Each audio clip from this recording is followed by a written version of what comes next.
Olá, hoje eu converso aqui no estúdio com o diretor de gravações do Ecos Estúdio em São Paulo, Nicola Lauleta, e eu passo a bola para você. Seja bem-vindo, Lauleta, ao segundo congresso para os locutores brasileiros. Pode começar respondendo quem que é o Nicola Lauleta? Bom, bacana. Primeiro, bacana essa iniciativa, que eu não conhecia, legal. E eu sou um antigo produtor de som publicitário, fui produtor de agência de propaganda durante 7 anos e aí depois disso eu montei a minha produtora de áudio. Trabalhei antes disso, né, em agência, numa agência chamada ProM, que não existe mais. Era uma agência muito criativa, o pessoal era muito exigente e tal. E depois trabalhei um ano na DPZ, nessa DPZ que hoje chama DPZ IT, essa existe ainda. Bom, como é que eu comecei? Eu era um cara que prestava muita atenção. E trabalhei com, inclusive por uma coincidência, atualmente o cara que eu comecei, hoje ele é presidente dessa DPZ, mas não tem nada a ver com com isso em relação ao passado, não tem nada a ver. E ele chamado, o nome dele é Dorian Taterka, um cara muito exigente, e eu fui assistente dele. Eu ia com ele nas gravações, eu via o que ele falava, o que ele pedia, o que ele gostava, e eu aprendi muito com ele.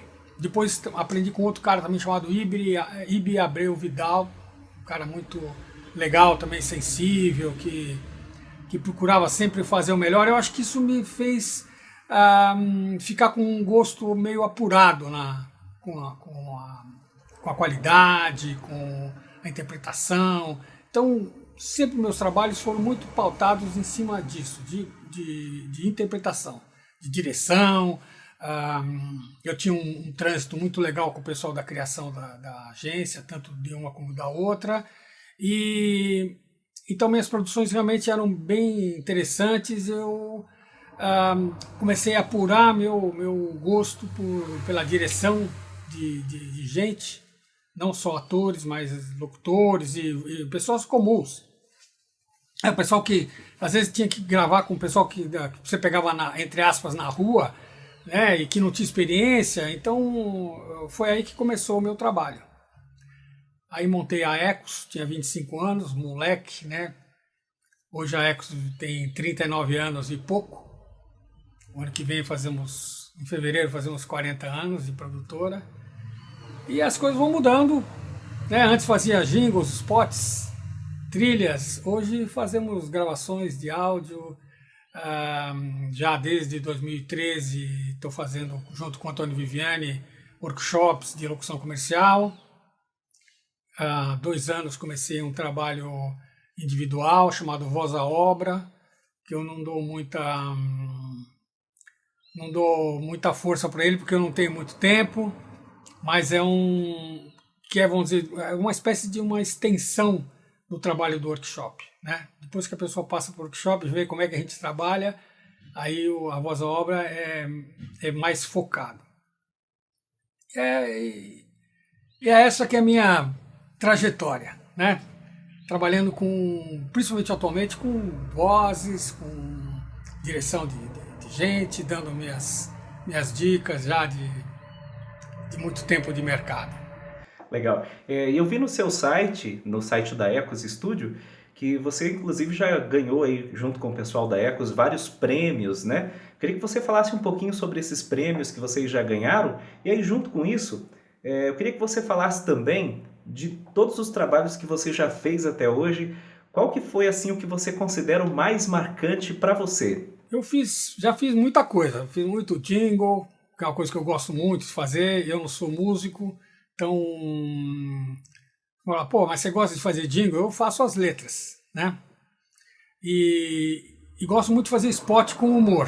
Então, não dá para eu te falar assim que desse ou daquele trabalho que eu gosto mais, porque eu gosto, na verdade, do conjunto de trabalhos de spot, principalmente, né, que é com vozes faladas e não cantadas, de humor, sempre com brincadeira, em que a gente trabalhava junto com o pessoal da criação para deixar ele ficar cada vez mais à vontade, mais engraçado. Então, eu prefiro dizer que os trabalhos que eu prefiro são esses que tem humor. Porque humor não é fácil, humor é difícil de você fazer e ficar engraçado e todo mundo rir, né? Alguns jingles interessantes que eu fiz, eu tenho o lançamento da picape Silverado da GM, que fez muito sucesso na época. É um jingle que eu gosto muito, que eu fiz letra, fiz muita coisa, participei muito na criação, na produção, então gosto muito. Você me falou de prêmios, eu já ganhei algumas coisas já em festivais internacionais. Fizemos uma trilha uma vez para um comercial, não era bem um comercial, para a ACD, pedindo para o pessoal comprar os cartões de Natal e tal. Nós ganhamos um Leão de Prata em Cannes, em 1997. Foi bem interessante. Fizemos vários assim, prêmios nacionais, do Clube de Criação de São Paulo, do Prêmio Colunistas, tem muita coisa. Tem que entrar lá no ecos.com.br e ver lá a relação. Isso. Bom, você atualmente trabalha com direção de gravações. E para quem está assistindo entender, o que exatamente faz um diretor de gravações? Qual que é o papel do diretor? Como que ele atua? Olha, o diretor de gravações, ele tem que ser o responsável por dar o tom da gravação. Ele tem que saber exatamente sobre o que ele está falando, sobre o que ele está pedindo pro artista poder, locutor, enfim, para quem estiver gravando, poder chegar no ponto que ele espera. Então, eu sou um cara que aprendi muito a trabalhar com isso em função do texto, da criação. Então, para mim, não adianta esse negócio de, por exemplo, voz bonita, voz feia, não existe para mim. Então, você fala, mas o cara tem uma voz bonita. E daí? Se não servir para o que eu estou fazendo, não adianta nada ter voz bonita. E se tiver voz feia, muitas vezes ele ajuda muito. Por exemplo, num trabalho de humor, num trabalho caricato. Puxa, o cara que tem uma voz mais marcante, e não é uma voz bonita, entre aspas, ele às vezes é muito mais útil para uma gravação. Então, para mim, o que é importante é a voz adequada. Essa que é a grande necessidade que eu tenho quando eu estou produzindo. Achar a pessoa mais indicada para aquilo que eu quero apresentar. E ali no momento que está sendo gravado, o que é que você observa? Quais são os detalhes que você fica ali de ouvidos atentos para poder pedir para mudar se não estiver certo, ou então para dizer, olha, é isso mesmo? O que você observa no momento de uma gravação? Olha, eu sou um cara um pouco chato. E hoje em dia a gente faz muita coisa pela internet, online, então não tem tanto contato assim. Mas quando eu tenho o profissional, ou a voz, né, não precisa ser profissional, pessoalmente, eu observo muitas coisas, muitos detalhes. Primeiro, postura, eu vejo se a pessoa está à vontade, porque tudo isso aparece na hora que você está gravando. Muitas vezes a gravação não sai legal, mas você fala, pô, por que não está saindo legal? A pessoa está nervosa, está tensa, está preocupada. Então eu tento sempre fazer com que a voz esteja tranquila, esteja à vontade, ou seja, rendendo o máximo para o que eu quero fazer. Segundo ponto, eu tento colocar, vamos dizer, detalhes por exemplo, todo texto tem um sentido, então a pessoa tem que entender o sentido do texto, porque senão não vai sair. Pode sair mais ou menos, meia boca, mas para sair legal, tem que sacar muito o texto, entender os detalhes que estão no texto. Então isso, quando eu estou fazendo pessoalmente, eu tento passar. Quando é online, eu passo por e-mail, por telefone, eu dou os detalhes do que eu quero que apareça. Eu quase nem penso nisso. Agora, Se você, aqui nós temos uma quebra, certo? Se você também faz questão de viver rodeado de tecnologia, sofisticação e conforto, seu carro é um novo Bora. Aqui, ó, vai abrindo. Como diretor de gravações, o que mais te incomoda em um locutor? Olha, uma das coisas que mais me incomodam é a emissão de voz. Eu acho que isso é uma coisa muito básica, porque pela emissão de voz você percebe se a pessoa está dentro do que você está imaginando ou não. Né? Tem alguns exemplos que eu dou, porque acontece o seguinte, quando você fala, se você está falando, a mensagem publicitária, ela é uma mensagem que é dirigida a uma pessoa. É lógico que existe um público todo assistindo, não é mas a mensagem tem que ser individual.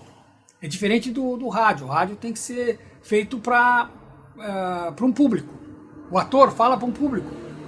Mas o locutor, o narrador, o publicitário, ele fala para uma pessoa só.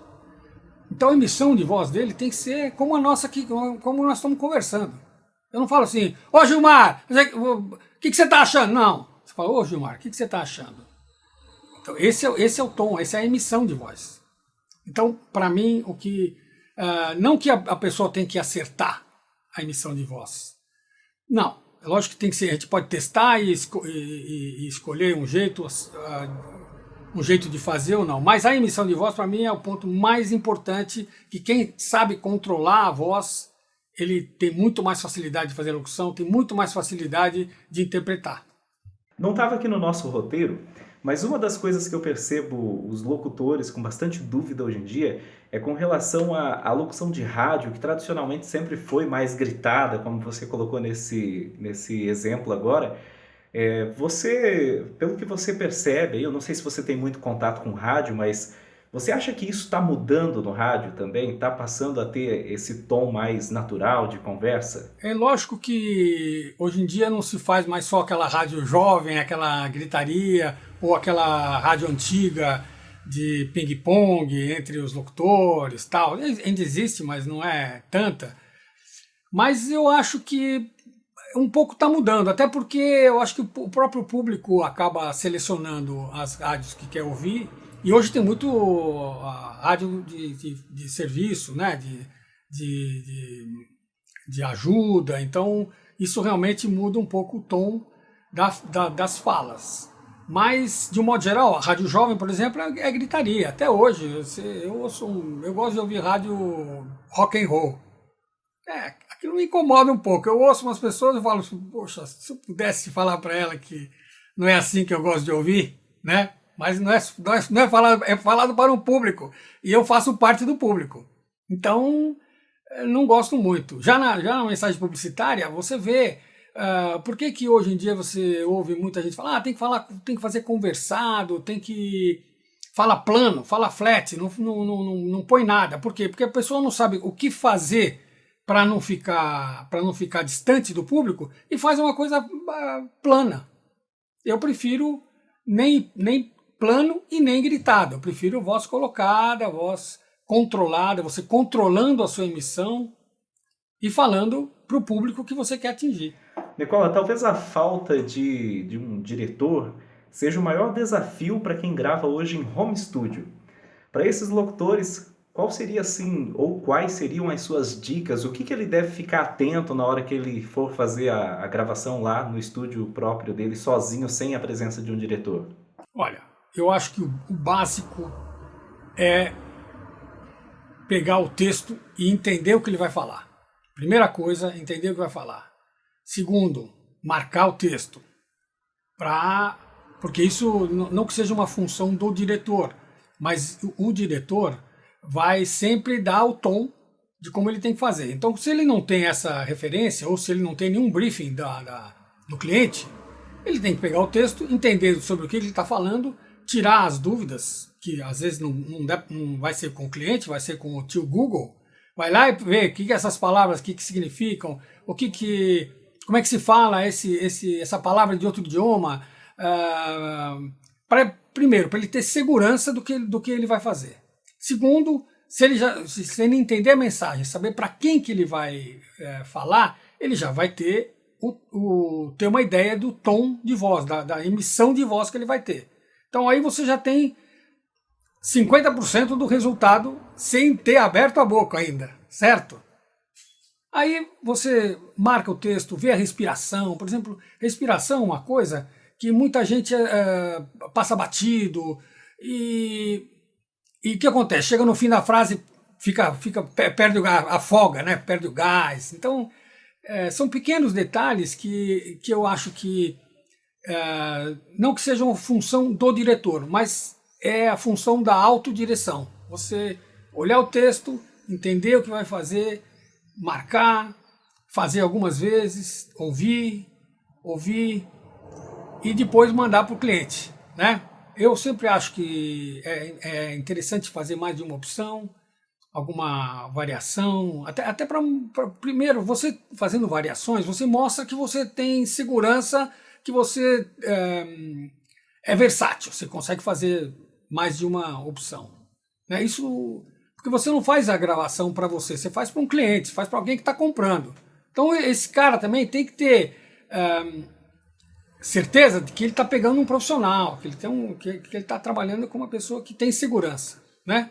Que dá opções, que sugere.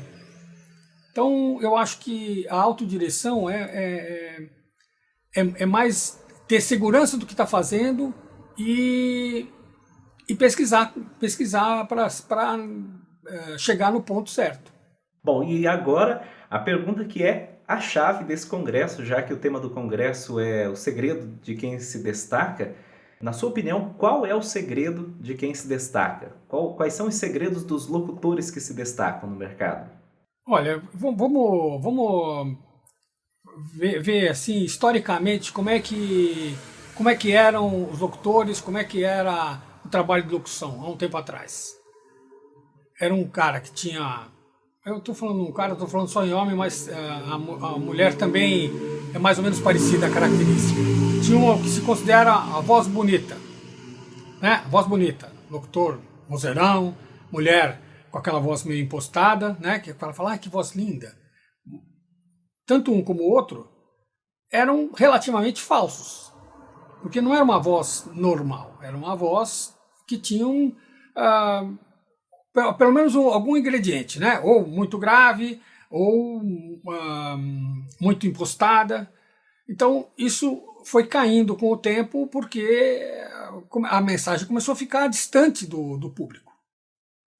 Então eu acho que hoje você falar normalmente, só que passando a mensagem é o grande segredo da locução. É o grande diferencial de um bom locutor e de um locutor comum. Legal. Vamos falar agora sobre o workshop de locução publicitária que você realiza aí junto com Viviane. Mas tudo isso está tão incorporado no meu dia a dia? Mas tudo isso está tão incorporado. Você fazer um pouquinho mais ralentado vai mostrar que você está, sabe, você está tão incorporado. Como que surgiu essa ideia do workshop? Como que ele funciona? Como que a pessoa faz para participar? O workshop de locução comercial foi uma ideia do Antônio Viviani. Tanto ele como eu recebemos sempre muitas consultas do pessoal que quer saber o que acha do trabalho, mandava gravação, sempre tinha muita gente consultando. E o Viviani, uma época, ele recebia, ele falava assim, não, vou mandar para um amigo meu que pode te dar opinião. E ele mandava para mim. Aí chegou uma época que ele falou assim, você me desculpa, eu estou mandando muita coisa para você, não está te incomodando? Eu falei, olha, não, isso é meu trabalho, quer dizer, é uma coisa que eu sempre fiz, normalmente, com as pessoas, sempre. Então, aí ele falou, olha, mas eu acho que a gente poderia formatar isso, fazer isso de uma maneira mais, não profissional, né? Porque essa assessoria, entre aspas, era profissional, não deixava de ser profissional, mas ele falou, a gente podia organizar isso e divulgar, que isso pode ser um trabalho nosso. E eu falei, realmente, foi uma ótima ideia. E a gente começou a fazer isso, foi em 2013, nós já estamos há 4 anos já fazendo, e acho que a gente conseguiu botar uma marca aqui no mercado, né? O workshop de locução comercial é com a gente. E eu acho que que é bem interessante é que todas as pessoas que participam gostam. Por incrível que pareça, a gente pede um feedback no final, a não ser que alguém foi muito bacana, muito educado, mas a gente nunca recebeu críticas quanto à qualidade do resultado. Recebeu críticas assim, falar, vamos botar menos gente, ou vamos fazer 2 dias, ou vamos fazer quer dizer, apenas contribuições, mas assim, críticas negativas, porque realmente as pessoas talvez não tenham encontrado no mercado esse tipo de trabalho que a gente faz. Quer dizer, na verdade, não é um curso, né? Não é um curso de locução. Você fala, quero fazer o seu curso. Isso não é curso. Não é. É um trabalho de assessoria, de passar experiência. Eu acho que é por isso que ele faz bastante sucesso. Se eu entendi bem, o workshop proporciona para o locutor a experiência de fazer uma gravação com direção, para quem não tem isso no dia a dia, tô certo? Sim, sim. É exatamente esse tipo de coisa que a gente faz. A gente dirige a pessoa com aqueles detalhes que a gente já conversou aqui e outras coisas a mais. E com dicas também, né? Porque eu não sou locutor, mas eu tenho a experiência do resultado. O Viviane, hoje em dia, além de locutor, ele também tem a experiência do resultado, até porque nós trabalhamos juntos. Então, desde que ele veio para São Paulo, que ele é de Poços de Caldas, a gente trabalha junto. Aconteceu da primeira gravação comercial dele ser no meu estúdio. Então, a gente, desde muitos anos, vem trabalhando juntos, Então tem uma sintonia. Às vezes é engraçado que eu falo uma coisa, ele fala a mesma coisa ao mesmo tempo, ou vice-versa. Ele fala, eu falo junto. E a gente até ri, fala, falamos junto, né? Então, é lógico que isso é uma sintonia, mas também para nós é uma prova de que nós estamos falando exatamente o que a gente acha e que quer passar para as pessoas, né? Para quem tiver interesse em participar do workshop, como que a pessoa fica sabendo? A inscrição fica aberta sempre ou às vezes que abre turma só? A gente marcou o próximo workshop para o dia 15 de julho. Isso significa que, se alguém tiver interessado, só dia 15 de julho. Agora, as turmas realmente ficam completas com um mês assim, de antecedência. Então, e a gente anuncia só no Facebook, não faz mais outra divulgação. Sempre no Facebook. Nós já temos um mailzinho bem extenso, porque muita gente se interessa, às vezes não tem condição de fazer por N razões. Então a gente manda sempre que lança um novo. Esses dias nós estamos lançando esse do dia 15 e vamos mandar por e-mail para essas pessoas que já estão cadastradas. E também, se tiver gente que não recebe e que se interessou, pode mandar para o nosso e-mail, que é workshoplocução@gmail.com. Eu poderia passar horas e horas falando de inovação, tecnologia, bem-estar e das facilidades que eles trazem. Mas tudo isso está tão incorporado no meu dia a dia que eu quase nem penso nisso. E além do workshop, você passou aqui para mim que tem outros 2 projetos, vamos falar um pouquinho deles também, que é o Vozes Brasileiras, depois a gente fala sobre o Voz à Obra. O que é o Vozes Brasileiras? O que isso tem a ver com locutores? O Vozes Brasileiras é um banco de vozes. No início era o meu banco de vozes da minha produtora. Tinha muita gente, sempre procurei vozes diferentes, e sempre fui muito organizado. Então eu tinha material de todo mundo, cadastro de todo mundo, e-mail. E as pessoas falam, como é que eu faço para gravar em outros lugares? Principalmente a quem nunca tinha gravado em outros estúdios, achava legal, porque todo mundo que vem gravar a primeira vez parece que é mordido por uma por um mosquito que, que deixa ele ficar refém pro resto da vida, né? Então, me surgiu a ideia de eu botar aquilo tudo com a internet, botar tudo aquilo num site. Então, foi o primeiro site do Vozes Brasileiras. Hoje, eu acho que o site Vozes Brasileiras precisa fazer algumas coisas modernas, tal, que ele não tem ainda. Mas ele continua funcionando. Tem muita gente que é chamada pelo site. Né? Muitas vozes são escolhidas pelo site, como todos os sites de todos os bancos de vozes. Só que eu quero que ele seja um pouco melhor que um banco de vozes qualquer. Então estou estudando em fazer mais uma mudança nele, para não só deixar ele mais eficiente, mas para ele ser um pouco diferente. Qualquer locutor pode se cadastrar? Qualquer locutor pode se cadastrar.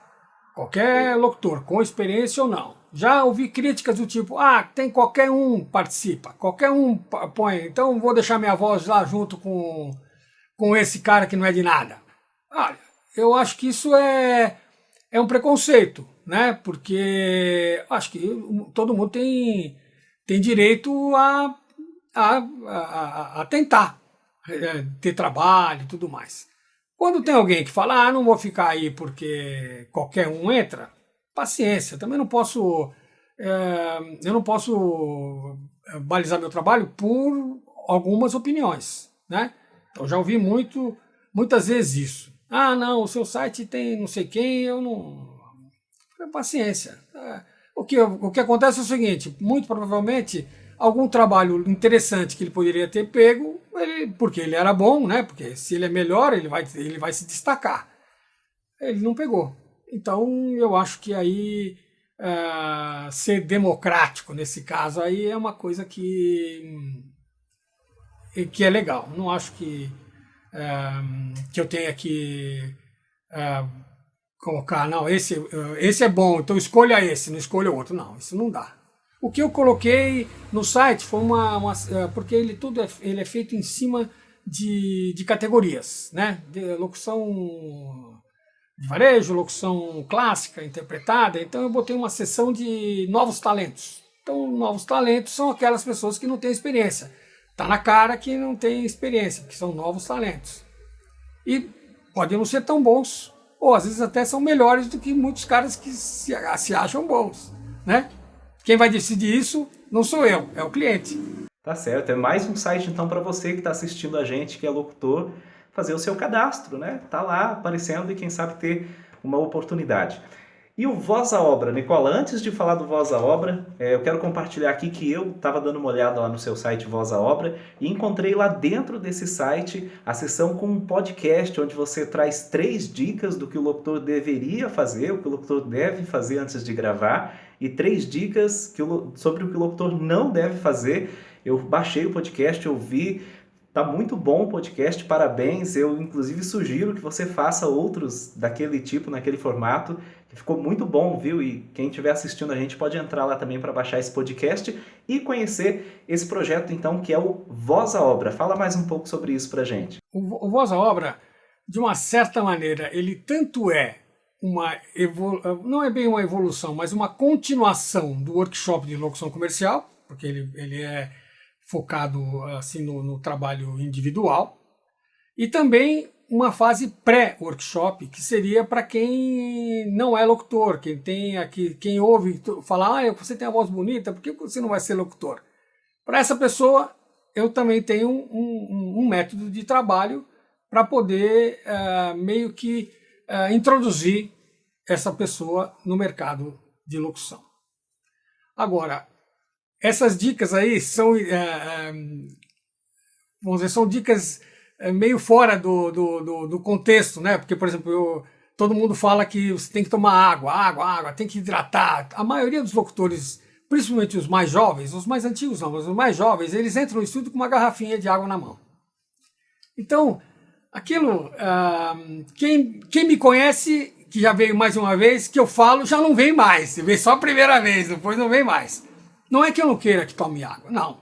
Acho que tem que tomar água. A verdade é, você tem que hidratar seu corpo. Ponto. Você só não precisa hidratar na hora que vai fazer a locução. Porque muitas vezes o que acontece? Você fica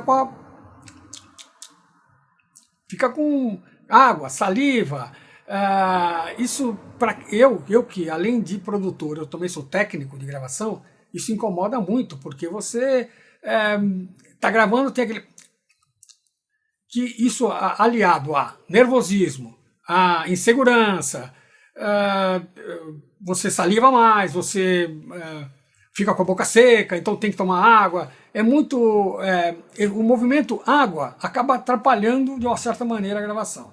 Então eu dou dica de como você fazer para não ficar com a boca seca, né, sem tomar água, é uma das 3 dicas.